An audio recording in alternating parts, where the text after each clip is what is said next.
கானான் தேசம் சொல்றாங்க, பரலோக ராஜ்யம் சொல்றாங்க, லோத்துன்னு சொல்றாங்க, ஆபிரகாம்னு சொல்றாங்க. ஹல்லேலூயா. புரிஞ்சுச்சிங்களா? புதுசா வரவங்க உங்களுக்கு கொஞ்சம் எப்படி இருக்கும், கஷ்டமா இருக்கும்.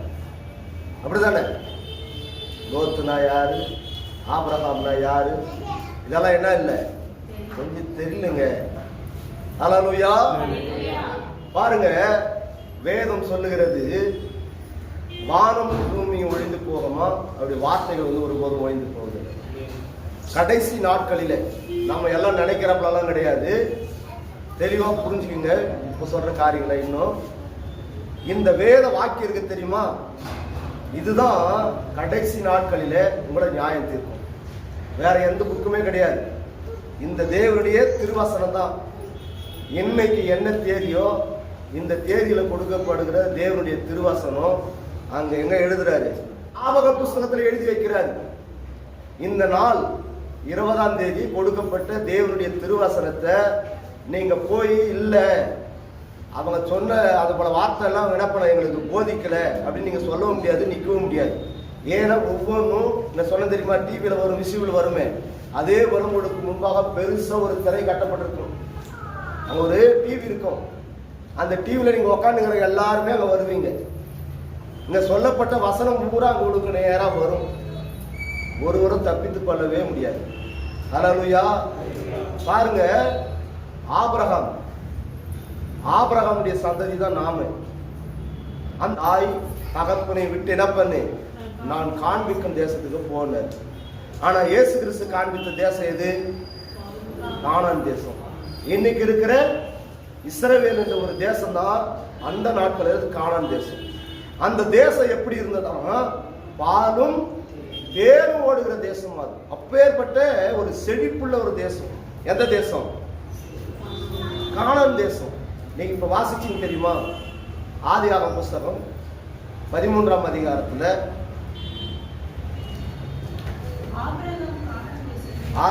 ஆதியாகமம் 13ஆம் அதிகாரம் 9 வாசிங்க. இந்த தேசம் எல்லாம் உனக்கு முன்பாக இருக்கிறது. நீ என்னை விட்டு நீ பிரிந்து போகலாம். நீ இடதுபுறம் போனா நான் வலதுபுறம் போறேன், நீ வலதுபுறம் போனா நான் இடதுபுறம் போகிறேன் என்று யார் சொன்னாரு? ஆபிரகாம் லோத்தை பார்த்து சொல்றாரு. இந்த லோத்து பார்க்கிற இடம் எப்படி இருக்குதுன்னா, வாசிங்க. அப்பொழுது லோத்து தன் கண்களை ஏறெடுத்து பார்த்து நதிக்கு அருகாமையிலே சமபூமி முழுவதும் பாருங்க, அந்த யோர்தா நதி அருகிலே சமபூமி முழுவதும் நீர்வளம் எப்படி இருக்கு அந்த தேசம்? செழிப்பான ஒரு தேசம்.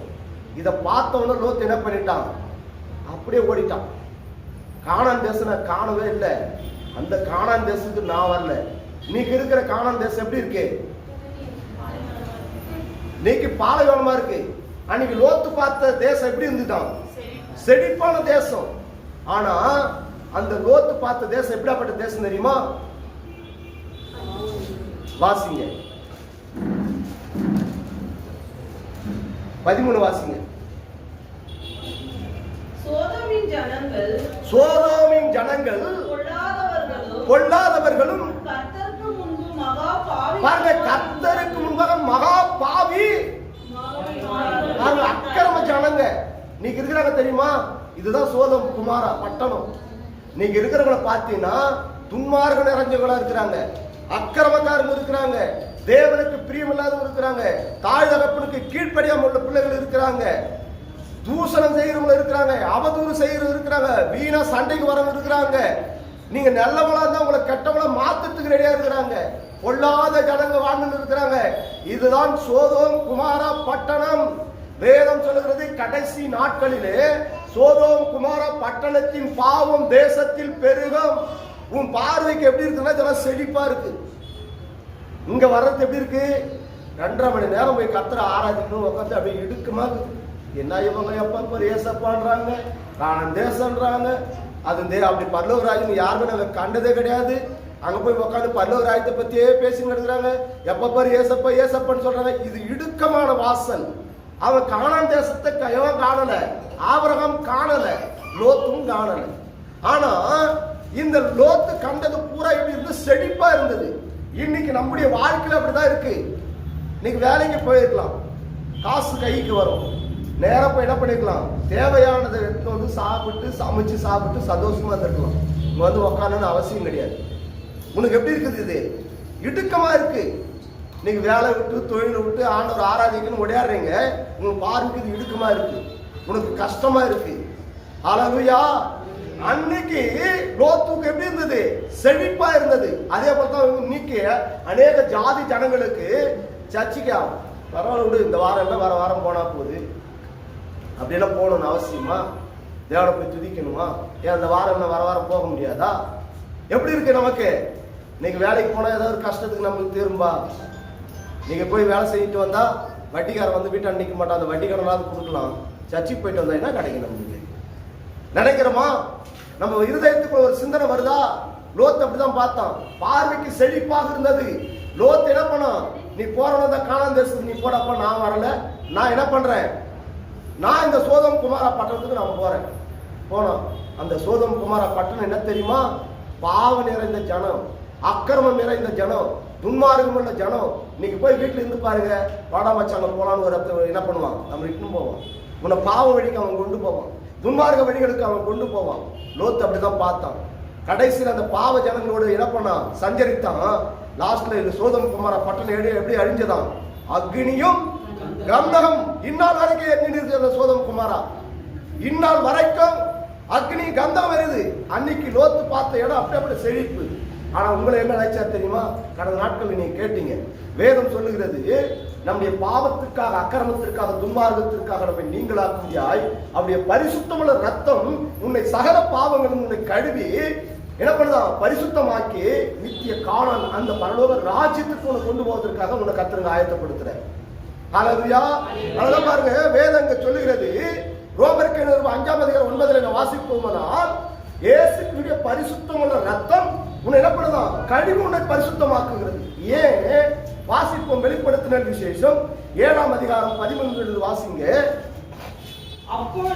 அப்பொழுது மூப்பர்களில் ஒருவன் என்னை நோக்கி, நீங்களா என்ன அங்கி தரிச்சிருக்கிறீங்க? வெள்ளை அங்கிகளை தரித்திருக்கிற இவர்கள் யார்? இவர்கள் எங்கிருந்து வந்தார்கள் என்று கேட்டான். அதற்கு நான், ஆண்டவனே அது உமக்கு தெரியும் என்றேன். அப்பொழுது அவன், இவர்கள் மிகுந்த உபத்திரத்திலிருந்து வந்தவங்க, தங்களுடைய அங்கிகளை பாருங்க, இயேசு கிறிஸ்துவின் பரிசுத்தமுள்ள ரத்தத்தினால், ஆட்டுக்குட்டியாருடைய ரத்தத்தினாலே தோய்த்து வெளுத்தவர்கள் ஆனபடியால் பாருங்க, இந்த வசனத்துக்கு முன்பாக ரோமர் 5:9 வாசிங்க. அதை வாசிச்சாதான் உங்களுக்கு என்ன நடக்க புரியும். இப்படி நாம் அவருடைய ரத்தத்தினாலே நீதிமான்களாக்கப்பட்டிருக்க, பாருங்க, இப்படி இருக்க நீங்க எதனால நீதிமான்களாக்கப்பட்டிருக்கிறீங்களா? அவருடைய பரிசுத்தமுள்ள ரத்தத்தினாலே நீங்களாம் கழுவி அவருடைய பரிசுத்த ரத்தத்தினாலே நீங்கள் நீதிமான்களாக்கப்பட்டிருக்கிறீங்க. ஹல்லேலூயா. எப்படி என்று நாம் பார்ப்போமானால், இப்படி நாம் அவருடைய ரத்தத்தினாலே நீதிமான்களாக்கப்பட்டிருக்க, பாருங்க, நீதிமான்களாக்கப்பட்டிருக்க, கோபாக்கினைக்கு நீங்களாக வரப்போது ஒரு கோபாக்கினை, நியாயத்திற்கு ஒன்று வரப்போதுங்க. நாம எல்லாம் நினைக்கிறப்பெல்லாம் கிடையாது. அவங்க உலகத்தில் இருக்கிற ஜனங்க கிடக்கட்டும், ஆபிரகாம் எப்படி அவனை வேர் பிரித்து அழைத்தாரோ அதே போல தான் உங்களை எல்லாரையும் அழைச்சிருக்கிறாரோ. எதற்காக? அந்த நித்திய ராஜ்யத்திற்காக. அந்த நித்திய ராஜ்யம் எங்க? அதுதான் நித்திய பரலோகம். இங்க கண்முனை கண்டது இந்த பூமியில கானான் தேசம்.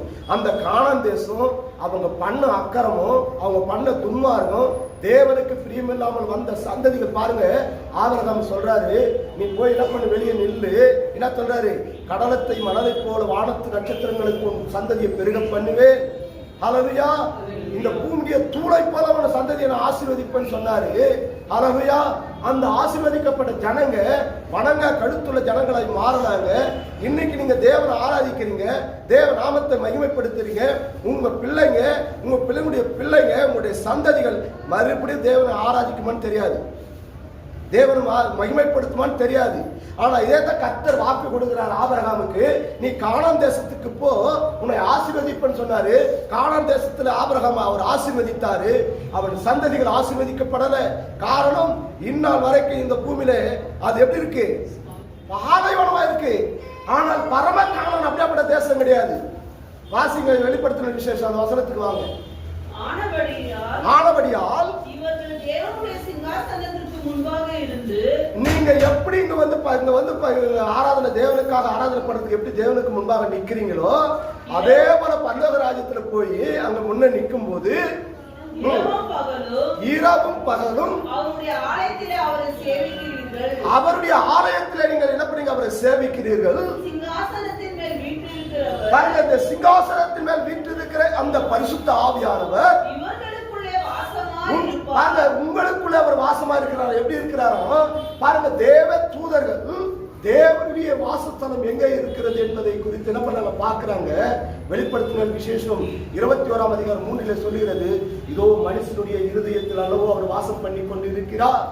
அதனால்தான் யோவான் எழுதின சுவிசேஷம் 1ஆம் அதிகாரம் 14 வாசிப்போம்னால், அந்த வார்த்தை மாம்சமாகி கிருபையும் சத்தியம் நிறைந்தவராய் அவர் உனக்குள்ளே அவர் வாசம் பண்ணி கொண்டு இருக்கிறாராம். உங்களுக்குள்ளதான் கத்துக்கிறார், உலக மக்கள் இடத்துல இல்லை. நாங்களும் சர்ச்சுக்கு வரோம் பேர் சொல்லிங்க, நாங்களும் சர்ச்சுக்கு போறோம்னு சொல்லிட்டு ஏமாத்துங்கிறோம். அந்த கிறிஸ்துனுடைய இருதயத்தில் கர்த்தர் ஒருபோதும் வாசம் பண்ணல. உங்கள் இருதயத்துக்குள்ள கர்த்தர் அவர் வாசம் பண்ணுகிறார். ஹல்லேலூயா.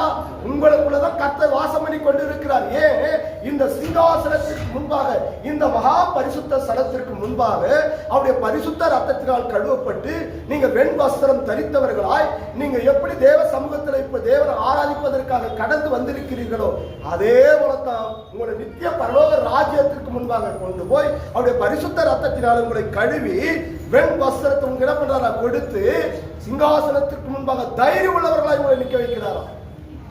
நீங்க அதற்காக தான் அழைக்கப்பட்டவங்க. அந்த இடத்துல என்ன இல்லை தெரியுமா, வாசிங்க. இவர்கள் இனி பசி அடைவதும் இல்லை. உங்களுக்கு அங்க என்ன இருக்காது, பசியா இருக்காது. இனி தாகம் அடைவதும், உங்களுக்கு தாகமும் இருக்காது, வெயிலும் இருக்காது, உஷ்ணமும் இருக்காது. இவர்கள் மேல் படுவதும் இல்லை. சிங்காசனத்தின் மத்தியில் இருக்கிற ஆட்டுக்குட்டி, பாருங்க, சிங்காசனத்திற்கு மத்தியிலே வீற்றிருக்கிற ஆட்டுக்குட்டியானவர் இதோ உலகத்தின் பாவங்களை தீர்க்க வந்த தேவ ஆட்டுக்குட்டியானவர். யோவான் சாணகன் சுட்டி காட்டுகிறார் இயேசு கிறிஸ்துவை குறித்து, இதோ உலகத்தின் பாவங்களை தீர்க்க வந்த தேவ ஆட்டுக்குட்டியானவர். அவர் நமக்கு எப்படி இருக்கிறாராம், எங்க இருக்கிறாரு, சிங்காசனத்தின் மத்தியிலே. ஹல்லேலூயா. வாசிப்போம். இவர்களை மேய்த்து, ஹல்லேலூயா. இரு சங்கீதம் 23 என்ன சொல்கிறது, கர்த்தர் என் மேய்ப்பராய் இருக்கிறார், நான் ஒருபோதும் தாட்சி அடைய, என்னை புல்லுள்ள இடங்களில் கொண்டு வந்து அவன் தண்ணீர் என்ன பண்றாராம் கொண்டு போய் சேர்க்கிறார். ஹல்லேலூயா. அவர் கர்த்தர் என் மேய்ப்பராய் இருந்துட்டார்னா இந்த பூமியில உங்களுக்கு பசி இல்லை, தாகம் இல்லை. உலகத்துல ஒரு கவலை இருக்கவே இருக்காது. ஏன் நீங்க கவலைப்படுறீங்க, நீ ஏன் துக்கப்படுறீங்க, ஏன் வேதனையோடு இருக்கிறீங்க?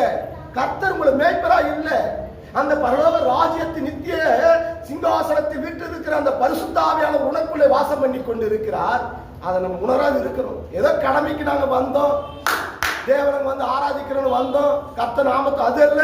நீங்க முழு நம்பிக்கை, முழு விசுவாசம், தேவனுடைய சிங்காசனத்திற்கு முன்பாக நான் தைரியம் உள்ளவனாய் நான் நிற்கிறேன், எனக்கு கர்த்தர் ஒரு நன்மை எனக்கு குறை வைக்கவே மாட்டார். சங்கீதம் 34:10 வாசிக்கிறது போல, சிங்க குட்டிகள் பால் தாட்சி அடைந்து பட்டினியா இருக்கிறோம், கர்த்தரை தேடுகிறவர்களுக்கோ ஒரு நன்மையும் குறைபடாது. ஏன் உன் வாழ்க்கையில குறை, உன் வாழ்க்கையில கஷ்டம், உன் வாழ்க்கையில உபத்திரம், உன் வாழ்க்கையில கண்ணீர், நீ தேவனுக்கு முன்பாக நீதிமானா இல்ல, உத்தமனா வந்து நிக்கல. உள்ளத்தின் ஆழத்திலிருந்து மனதார கர்த்தர் நாமத்தை மகிமைப்படுத்த வேண்டும். இஸ்ரவேலே கேள், உன் தேவனாகிய கர்த்தர் ஒருவரே, அவரை முழு இருதயத்தோடு முழு பலத்தோடு அன்பு கூறுவாயாக. இப்ப கேட்ட தெரியுமா, எபேசியர் 4ஆம் அதிகாரத்தில் தன்னை நேசிக்கிறது போல பிறரை நேசி. அந்த நேசம் நமக்குள்ள இருக்க வேண்டும். காரணம் என்ன, என்னை அடைத்த தேவன் உண்மையுள்ளவர். சங்கீதத்தின் புத்தகம் 48 வாசிக்கிறோம், இதோ இந்த தேவன் என்றென்றும் சதாகாலம் நம்முடைய தேவன். அறியல. இதுதான் சத்தியம். இந்த சத்தியத்தை நீங்க அறிவீங்க, உங்களுக்கு விடுதலை. எங்க சும்மா வந்து ஆராதித்துக்கு வரலங்க, கடமைக்காக வந்து தேவனுடைய ஆராதிக்க வரல. நீங்க சிங்காசனத்திற்கு முன்பாக நிற்க போறீங்க. அந்த பரலோக ராஜ்யத்தில் போய் என்ன பண்ண போறீங்க? வாசம் பண்ண போகிறீங்க. அங்க என்ன இல்ல? பசி இல்ல, தாகம் இல்ல, உஷ்ணம் இல்ல. ஏன்? அவரே உனக்கு மேய்ப்பனா இருக்கிறார். ஒரு நல்ல மேய்ப்பன் என்ன பண்ணுவான் தெரியுமா? ஆடுகள் மேல ஒரு பரிதவிப்பு இருக்கும். நல்ல ஆகாரத்தை கொடுப்பாங்க அந்த ஆடுகளுக்கு. என் தேவன் எனக்கு மேய்ப்பனா இருக்கிறார், உன்னை ஒருபோதும் கைவிடவே மாட்டார். இந்த இம்மைக்குரிய ஆசீர்வாதத்தை பரிபூர்ணமாய் உனக்கு கொடுப்பார். மறுமையில் உன்னை ஆசீர்வதிப்பார். அங்க என்ன இல்லை, உனக்கு ஒரு குறை கிடையாது. உலகத்தில் இருக்கிற சோதம் குமார பட்டணத்தை பார்த்து ஓடி இருக்கிறான், எல்லா ஜனங்களும் ஓடுறாங்க. லோத்து செழிப்பை பார்த்து ஓடினான். நீங்க எதை பார்த்து வந்திருக்கிறீங்க? தேவனை பார்த்து வந்திருக்கிறீங்க. உங்களை கர்த்தர் ஒருபோதும் கைவிடவே மாட்டார். இது பார்வைக்கு உங்களுக்கு அற்பமா இருக்கலாம். நீங்க நிச்சயமா என்னால் வேதத்தை வச்சு சொல்ல முடியும். இனி வருகிற நாட்களில் சத்தியம் இந்த இடத்துல வெளிப்படும். திரளான ஆத்துமாக்களை நிச்சயமாய் கொடுப்பார். இந்த இடம் போதாது. நீங்க பாருங்களேன், உத்தமனுக்கு கர்த்தர் துணை நுனிப்பேர் என்று வாக்கு கொடுத்தவர் வாக்கு மாறாத தேவன் அவர். வாசிங்க அந்த வசனத்தை வாசிங்க. சிங்காசனத்தின் மத்தியில் இருக்கிற ஆட்டுக்குட்டியானவரே இவர்களை மேய்த்து அவர்கள் பாருங்களேன் ஜீவ தண்ணீர். ஜீவ தண்ணீர் என்ன தெரியுமா? இங்க வந்து நீங்க வார்த்தையை கேட்டீங்கன்னா உங்களுக்கு உபத்திரமோ கஷ்டமோ கண்ணீரோ வியாபனமோ சஞ்சலமோ என்ன துக்கம் வந்தாலும் ஒரு நாள் கவலைப்படவே மாட்டீங்க. ஒரு நாள் கவலைப்பட மாட்டீங்க. அதனால தக்க ஆராதிக்கிற தேவன் யார் என்பதை நீங்க அறிஞ்சிருக்கணும். 3 நாள் டைம் வேஸ்ட் எனக்கு. திங்கட்கிழமை காலையில 10 மணிக்கு நான் சாக போறேன். எல்லாரும் எதிர்கொண்டு காத்துன்னு இருக்கிறாங்க. பணத்தை என்ன வெளியே எட்டுன்னு வரணும். 1,25,000 செல்லு செத்து போயிடுச்சு. வெறும் 25,000 செல்லு. அந்த நாட்களிலே டெங்கு ஃபீவருக்கு மருந்தே கிடையாது. என் நம்பிக்கை, என் விசுவாசம், ஆண்டவரை எனக்கு புது ஜீவனை கொடுத்தால் உமது நாம மகிமைக்காக நான் சத்தியத்தை திறன் பிள்ளைகளுக்கு வெளிப்படுத்துவேன். புதிய ஜீவனை ஒரே ஒரு மணி நேரத்தில் 1,25,000 செல் உயிராயிடுச்சு. என்னால் தைரியமாய் பேச முடியும். ஹல்லேலூயா. நான் அறிந்திருக்கிற தேவன் இன்னார் என்பதை அறிந்திருக்கிறோம். நீங்க சும்மா கடமைக்காக வரல, சும்மா எதுவும் ஆராதனைக்காக வரல. ஆராதிக்கிற தேவன் யார் என்பதை அறிந்து நீங்க உள்ளத்தின் ஆழத்தில் இந்த மனதார கர்த்தர் நாமத்தை நீங்க மகிமைப்படுத்தி பாருங்க. அழைத்த தேவன் உண்மை உள்ளவர். உலகத்தில் இருக்கிறவர்களை காட்டில் உன்னில் இருக்கிறவர் பெரியவர். அவரை ஏற்ற சமயத்தில் இடப்படுவர் உங்களை உயர்த்துவார். பலத்த கரத்துக்குள்ள அடங்கி இருந்து பாருங்க. உங்களுக்கு பார்வைக்கு பார்ப்பமா இருக்கலாம். ஏதோ ஒடையாரோம், நாங்கள் தரித்திரம் கஷ்டத்தில் ஒடையா நினைக்கலாம். ஒருபோதும் கிடையவே கிடையாது. காரணம் என்ன? போட்டுக்க வஸ்திரம் கிடையாது, சாப்பிட ஆகாரம் கிடையாது, ஒரு நன்மையும் குறை கிடையாது. ஹல்லேலூயா. என்னை போஷிக்கிற தேவன் உங்களை போஷிப்பார். அவர் என் மேய்ப்பன், ஒருபோதும் உங்களை கைவிடவே மாட்டார். காரணம் என்ன? அங்க நித்திய ராஜ்யத்திற்கு நேராக, சிங்காசனத்திற்கு நேராக நீங்க போய் நிற்கணும். அதை தான் இங்க ஆயத்தப்படுத்திருக்கிறாங்க. சிங்காசனத்துக்கு முன்பாக உங்களை உட்கார வைத்திருக்கிறார். அதனால தான் அநேகர் வராங்க, நிக்க முடியல. காரணம் என்ன? லோத்துவை போல செழிப்பு. இன்னைக்கு போன வேலைக்கு போனா காசு கிடைக்கும், ஒரு நாளாவது நித்தியத்திற்கு கொண்டு வரவே முடியாது. இன்னைக்கு இருக்கிற இந்த பூமியில் இருக்கிற அந்த காணான் தேசம் எப்படி இருக்கு? பாலைவனமா இருக்கு. ஆனால் அந்த பரம காணான் அப்படியாப்பட்ட பாலைவனம் கிடையவே கிடையாது. ஹல்லேலூயா. வாசிப்போம். தேவன் தாமே இவர்களுடைய கண்ணீரை யாவையும் துடைப்பார் என்று. பாத்தீங்களா? இவருடைய கண்ணீரை துடைப்பாரா? யாருடைய கண்ணீரை? உங்களுடைய கண்ணீரை. நீங்க சிங்காசனத்துக்கு முன்பாக இப்போ வெண் வஸ்திரம் தரித்தவர்களாய் தேவ சமூகத்தில் அவருடைய நாமத்தை நீங்க மகிமைப்படுத்த வந்திருக்கிறீங்க. ஹல்லேலூயா. பாருங்க, மேய்த்து அவர்களை ஜீவ தண்ணீர்ல ஊற்றண்டைக்கு கொண்டு என்ன பண்ணாரா? நடத்துவார். தேவன் தாமே இவருடைய கண்ணீர்கள் யாவருடைய கண்ணீரை என்ன பண்ணாரா? துடைப்பார். உங்க கஷ்டமா, உங்களுக்கு கண்ணீரா, உங்களுக்கு வியாபாரமா, உங்களுக்கு சஞ்சலமா, கடன் பாரமா, ஒன்றை குறித்து கவலைப்படாதீங்க. திடீர்னு செத்துட்டோம், கடத்தை யார் ஏற்றுக்குவாங்க? மறிச்சு போயிட்டோம், நம்முடைய நோய் யார் சுமப்பாங்க? ஐயோ திடீர்னு செத்துட்டோம், நம்ம பிள்ளைகளை யார் பார்ப்பாங்க? ஐயோ நம்ம கணவரை யார் பார்ப்பாங்க? நம்ம சேர்த்து வச்சுக்கிற சொத்து யார் பார்ப்பாங்க? நம்முடைய நீங்க கவலைப்படுறதுனால உங்களோட கூட்ட முடியாது, உங்களோட குறைக்கவும் முடியாது. ஒன்றை குறித்து நீங்க கவலைப்படாதீங்க. உங்கள் தேவைகள் உன்னதென்று அறிந்திருக்கிற உன் பரமபிதா நீ ஜெபம் செய்வதற்கு முன்பாகவே உன் தேவைகள் என்னதென்று அவர் அறிந்திருக்கிறார். உண்மையாய் வந்து கர்த்தரை ஆராதிங்க. உங்களை நித்திய ராஜ்யத்திற்கு கொண்டு போவதற்கு அவர் வல்லமை உள்ள தேவனாக இருக்கிறார். ஹல்லேலூயா, ஹல்லேலூயா. அதை வாசிச்சும் தெரியுமா? இன்னைக்கு மத்தேயு சுவிசேஷம் 7ஆம் அதிகாரம் 13 என்ன வாசிச்சோம்? ஜீவனுக்கு போகிற வாசல் என்ன வாசல்? இடுக்கமான வாசல். உங்களுக்கு கஷ்டமா இருக்குங்க, உபத்திரமா இருக்கு வந்து உட்கார்றது. ஆனா உள்ளத்தின் ஆழத்தில் உங்க கவலையெல்லாம் தூக்கி ஒரு பக்கம் கடாச்சிருங்க, தூக்கி ஒரு பக்கம் போடு. என் தேவன் என்னோட கூட இருக்கிறார், என்னை நிச்சயமா என்னை கைவிட மாட்டார். என்னை கர்த்தர் என்ன பண்ணுவாரு? அவர் ஜீவ தண்ணீர் அண்டையில் என்னை கொண்டு போய் நித்திய காலமா என்னை வழி நடத்துவார். எனக்கு துக்கம், எனக்கு கண்ணீர், எனக்கு யாவரம், எனக்கு சஞ்சலம் ஒரு நாளும் இல்லை. நீங்க நிலப்படலாம், தைரியமா இருக்க முடியும். நான் வேதத்தை வச்சுன்னு சொல்றேன், என்னால் தைரியமா சொல்ல முடியும். இந்நாள் வரைக்கும் நான் ஆண்டவர் அறியாத சொல்ல அநேக கஷ்டம் உபத்திரம் வரும்போது போய் உட்காந்து அழுத நாட்கள் உண்டு. இந்த நாட்கள் நான் ஒரு நாள் கண்ணீர் சிந்தவே கிடையாது. நான் வேதத்தை வச்சு நான் தெளிவாக என்னால் பேசணும். ஏன்னா நான் ஆராதிக்க என் பின்னாடி யார் இருக்குதுன்னு எனக்கு தெரியும். என்னை காக்கிற தெய்வம் என்னோட கூட இருக்கிறான்னு தெரியும். எனக்குள்ள வாசம் பண்ணுகிற தெய்வம் என்னோட கூட இருக்குன்னு எனக்கு தெரியும். ஆனால் நான் ஒருபோதும் கலங்குவதே கிடையாது, ஒரு நாள் துக்கப்பட்டதும் கிடையாது, வேதனை உண்டாக்குறதும் கிடையாது. காரணம் என்ன? என்னை அழைத்த தேவன் உண்மை உள்ளவர். நான் சத்தியத்திற்கு சாட்சியா ஜீவிக்க வேண்டும். இந்த சத்திய வார்த்தைகளை நான் கைகொண்டு நடக்க வேண்டும். இந்த வார்த்தைக்காகவே நான் ஜீவிக்க வேண்டும். என் தகப்பனே என்னை கை நழுவி என்ன பண்ணிடாதீங்க, விட்டுடாதீங்க. ஏன்னா வெளிப்படுத்தின விசேஷம் 21:8 தெளிவாய் சொல்லுது, ஆவி விசுவாசி கர்த்தருடைய ராஜ்யத்துக்கு வரவே முடியாது. முழங்கால் படியிடுவோமா? எனக்குள்ள என்ன வர வேண்டாம், எனக்கு அவி விசுவாசம் வேண்டாம். நான் உன்னை அறிஞ்சு வந்திருக்கிறேன், என்னை ஆசீர்வதிங்க. என் கடன் பாரத்திலிருந்து ஒரு விடுதலை தாருங்க. என் உபத்திரம் கஷ்டம் நீங்கட்டும், என் கண்ணீர் நீங்கட்டும். அங்கு சொல்லப்பட்ட வெளிப்படுத்தின விசேஷம் வேதத்துல சொல்லப்பட்டது, 7ஆம் அதிகாரத்தில் சொல்லப்பட்டது போல என் வாழ்க்கையில் என்ன வரட்டும்? ஒரு சமாதானம் வரட்டும். கேட்போமா? சோத்திரிக்கு நன்றியோடு துதிக்கிறார்கள். கிருபை நிறைந்த மகா இரக்கமுள்ள என் பரிசுத்த ஆவியானவரே, பெற்ற அபிஷேகத்தை நாங்கள் இழந்து போகாதபடிக்கு ஆண்டவரே, இதோ கர்த்தாவே, புத்தி உள்ள கன்னிகைகளாய் நாங்கள் பெற்ற இயேசுப்பா உன்னதமான அந்த அபிஷேக எண்ணெய் எங்களை விட்டு நீங்காதபடிக்கு எங்களை பாதுகாத்துக் கொள்ளும் அப்பா. வழி தப்பி போகிற காரியங்கள் எங்கள் வாழ்க்கையில ஏற்பட்டால், என் தகப்பனே, துன்பமோ கஷ்டமோ நாசமோ மோசமோ என் தகப்பன் எது வந்தாலும் உமது அன்பிலே நாங்கள் நிலைத்திருக்க தேவ கிருபையை தார். என்னை அழைத்த தேவன் நீர் உண்மை உள்ளவர் அப்பா. என்னை ஒருபோதும் நீ கைவிட மாட்டீர் என்பதை நாங்கள் விசுவாசிக்கிறேன் தகப்பனே. உள்ளத்தின் ஆழத்திலிருந்து மனதார கர்த்தாவே, மனம் கசந்து அழுகிற துக்கத்தோடு வேதனையோடு காணப்படுகிற ஒவ்வொரு ஆத்துமாக்களையும் தகப்பன் தேர்த்து மாட்டது.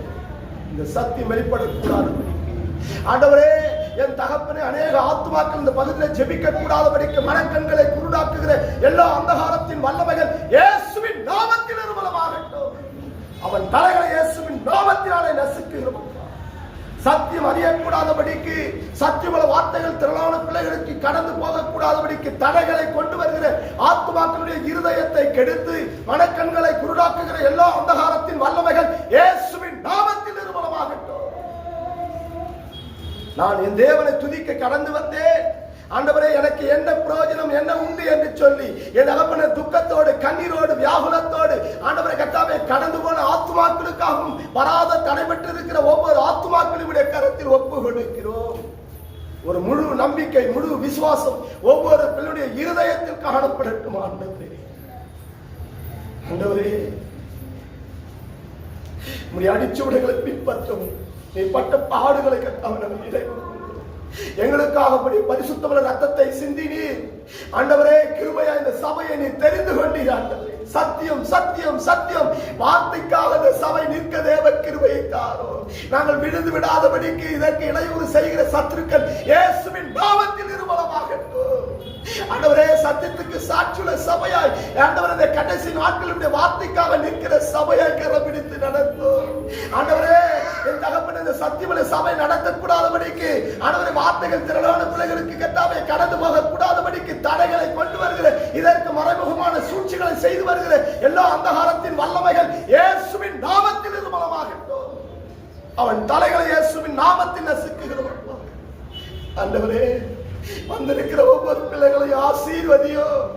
ஆண்டவரே, துக்கங்கள் மாறட்டும், சந்தோஷம் சமாதானம் உண்டாகட்டும்.